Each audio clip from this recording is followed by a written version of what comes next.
जय भीम। बाबा साहेब ने बताते हैं कि हमें सत्याग्रह क्यों करना चाहिए और क्यों नहीं करना चाहिए, दोनों में अंतर क्या है, आइए जानते हैं। बाबा साहेब भीमराव अंबेडकर जी ने लिखते हैं सत्याग्रह के बारे में। सत्याग्रह क्यों करना चाहिए, सत्याग्रह से लाभ क्या होगा और हानि क्या होगा। उन्होंने बताते हैं कि आज हम मंदिर प्रवेश करने वाले हैं, किंतु मंदिर प्रवेश से आपके प्रश्न हल हो जाएंगे, ये बिल्कुल संभव नहीं है। अपने प्रश्नों का स्वरूप व्यापक है। उनका स्वरूप राजनीतिक, सामाजिक, धार्मिक, आर्थिक तथा शैक्षणिक है। परंतु आज का कलराम मंदिर प्रवेश सत्याग्रह ये उच्च वर्णीय हिंदू मानसिकता को आह्वान है। सैकड़ों वर्षों से उच्च वर्णीय हिंदुओं ने हमें इंसानियत से दूर रखा है। ये हिंदू हमें मानवता के अधिकार देने को तैयार नहीं है। ये प्रश्न मंदिर प्रवेश सत्याग्रह से निर्माण होने वाला है। हिंदू मन सच्चे मनुष्य को मनुष्य कहने को तैयार नहीं है। यही प्रश्न सत्याग्रह से दृष्टिगोचर होगा। उच्च वर्णीय हिंदुओं ने हमें कुत्ते बिल्ली से भी हीन माना है, किंतु अब तो भी हिंदू हमारे जैसे मनुष्य को मनुष्य की कीमत देने को तैयार है या नहीं। किंतु इसी प्रश्न का उत्तर हमें इस सत्याग्रह से मिलने वाला है।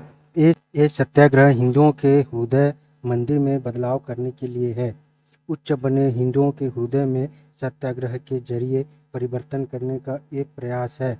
ये सफल होगा या नहीं होगा, ये सब हिंदुओं की मानसिकता पर निर्भर है। राम मंदिर में प्रवेश मिलने पर हमारे प्रश्न तुरंत हल हो जाएगा, ऐसा बिल्कुल नहीं है। मंदिर में प्रवेश मिलने पर हमारे प्रश्न हल होकर हमारा काया पलट हो जाएगा, ऐसा नहीं है। हम तो उच्च वर्णीय हिंदू मन की परीक्षा ले रहे हैं। मनुष्य के साथ मनुष्य की तरह व्यवहार हो, इंसान को इंसानियत का अधिकार मिले, मानवता के प्रतिष्ठापन हो। इस नवयुग में क्या हिंदू मन इस उच्च प्रेरणा को मानने के लिए तैयार हैं या नहीं, इसकी कसौटी लगने वाली है। यही साध्य करने के लिए हमने सत्याग्रह का निर्णय लिया है। उच्च वर्णीय हिंदुओं का विचार करने वाले हैं या नहीं, ये कौन सी कृति करने वाले हैं, ये प्रमुख प्रश्न है। हमें ज्ञात है मंदिर में पत्थर का देवता है, उसके दर्शन करने से वो उसकी पूजा करने से हमारे प्रश्न हल होने वाले नहीं हैं। इस मंदिर में जाकर आज तक करोड़ों लोगों ने देवता के दर्शन किए हैं, परंतु दर्शन से उनके मूलभूत प्रश्न हल नहीं हुए हैं, इसे हम जानते हैं। परंतु आज का हमारा सत्याग्रह हिंदू मन में बदलाव करने के लिए है। आज हम विशेष भूमिका को लेकर सत्याग्रह का कदम रखने जा रहे हैं। ये है सत्याग्रह करना चाहिए। लेकिन अब सत्याग्रह क्यों नहीं करना चाहिए, उसे भी आइए जानते हैं। राम नवमी को नासिक के कालाराम मंदिर पर सत्याग्रह करना चाहिए, इस बारे में मेरी सलाह लेने के लिए मैं आपका आभारी हूँ। किंतु अब सत्याग्रह करना उचित नहीं है। ये उचित करते हुए मुझे कुछ महसूस नहीं होता है। मंदिर प्रवेश का आंदोलन आगे न बढ़ाते हुए उसे पूर्णतः बंद किया जाए। जिसने सत्याग्रह चालू करने बताया वही अब सत्याग्रह बंद करने की सलाह देता है, इसका आश्चर्य होगा। मुझे ये बताते हुए थोड़ा डर भी लगता है। मंदिर प्रवेश का आंदोलन मैंने शुरू किया, उसका उद्देश्य अछूतों ने मंदिर प्रवेश करने के बाद देवता की पूजा अर्चना करते रहना चाहिए, जिससे हमको मोक्ष मिलेगा, ऐसी सोच बनाकर जीवन जीना बिल्कुल नहीं था। वैसी मेरी कभी सोच नहीं थी। मंदिर प्रवेश से अछूतों को हिंदू समाज में सम्मान का स्थान मिलेगा, मेरा ऐसा मत नहीं था और ना है। अछूतों को अपने मानवीय अधिकारों का एहसास हो तथा अधिकार हासिल करने के लिए उनमें विरोधी लोगों से संघर्ष करने की चेतना पैदा हो, ये ध्येय था जिसे मैंने साध्य किया है। कारण इस सत्याग्रह से महाराष्ट्र तथा हिंदुस्तान के अस्पृश्यों ने शिक्षा, प्रसार तथा राजनीतिक अधिकारों के लिए संघर्ष करने की पराकाष्ठा करनी चाहिए। अस्पृश्य समाज यदि शिक्षा से समृद्ध हुआ तथा राजनीतिक अधिकारों से प्रभावशाली और बलशाली बना तो वो हिंदू समाज का एक उत्कृष्ट घटक बनकर रहेगा। परंतु ये साध्य करने के लिए हिंदू समाज धर्म तथा धर्मशास्त्रों में आवश्यक बदलाव होना चाहिए। इसके लिए अछूत ने सवर्ण हिंदुओं को इस काम के लिए प्रवृत्त करने हेतु झगड़ते रहना होगा।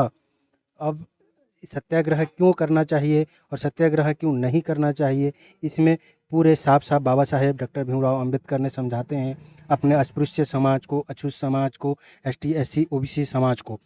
लेकिन यहाँ पे एसटी एससी ओबीसी समाज ने मंदिर प्रवेश करने के खातिर जो सत्याग्रह किए थे, उच्च वर्ण या अपर कास्ट से समानता दिलाने के लिए, अपने हक अधिकार दिलाने के लिए, मनुष्य से मनुष्य के साथ मिलाने के लिए मंदिर प्रवेश का सत्याग्रह किए थे।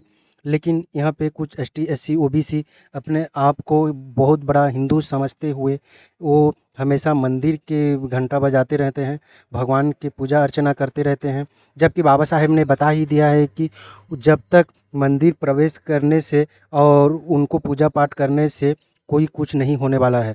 आज तक लाखों करोड़ों लोगों ने उस मंदिर को जाकर अपने पूजा अर्चना करते हुए अपने प्रश्न का हल ढूंढने की कोशिश की है, फिर भी अपने प्रश्न का ना कोई हल मिला है, ना कोई सवाल का जवाब मिल पाया है, ना कोई कभी किसी का चमत्कार हुआ है, ना कभी कोई उसका मतलब कोई लाभ मिला है। यहाँ पे एसटी एससी ओबीसी गलती कर लेते हैं कि मंदिर प्रवेश या मंदिर जाने से आपका कोई भी या कोई लाभ होने वाला नहीं है। जो भी है बाबा साहेब ने बता दिए हैं कि उनको मनुष्यता का अधिकार मिलाने के लिए, दिलाने के लिए ही उनको मंदिर प्रवेश करने के लिए इच्छुक जताए थे और उनको अधिकार मिलाने के लिए ही उन्होंने सत्याग्रह को बंद करने का भी निर्णय किया गया था। लेकिन यहाँ पे समझना ये होगा और समझने के लिए हमें एसटी एससी ओबीसी लोगों को मंदिर में हमारे भविष्य या हमारे जो चमत्कार की अपेक्षा करते हैं उन्हें छोड़कर बाबा साहेब के जो शिक्षा दिए हैं उन्होंने, जैसे कि अभी शिक्षित बन जाओ, फिर संगठन बना लो, फिर संघर्ष करो, 3 जो संदेश हैं उन्हें उनको अपनाना होगा और आगे चल के अपने जो पीढ़ी है उनको बताना भी होगा कि हम लोगों को क्या करना चाहिए और क्या नहीं करना चाहिए। पूजने की कोई ज़रूरत नहीं है, पढ़ने की ज़रूरत है। जब तक पढ़ोगे लिखोगे तब नवाब बनोगे और समाज में अपनी पहचान दर्ज करा पाओगे। और इंसान जब तक पूजा पाठ करते रहेंगे, गुलामी पैदा होते रहेंगे और एक दूसरे को मार झगड़ करते रहेंगे। जय भीम।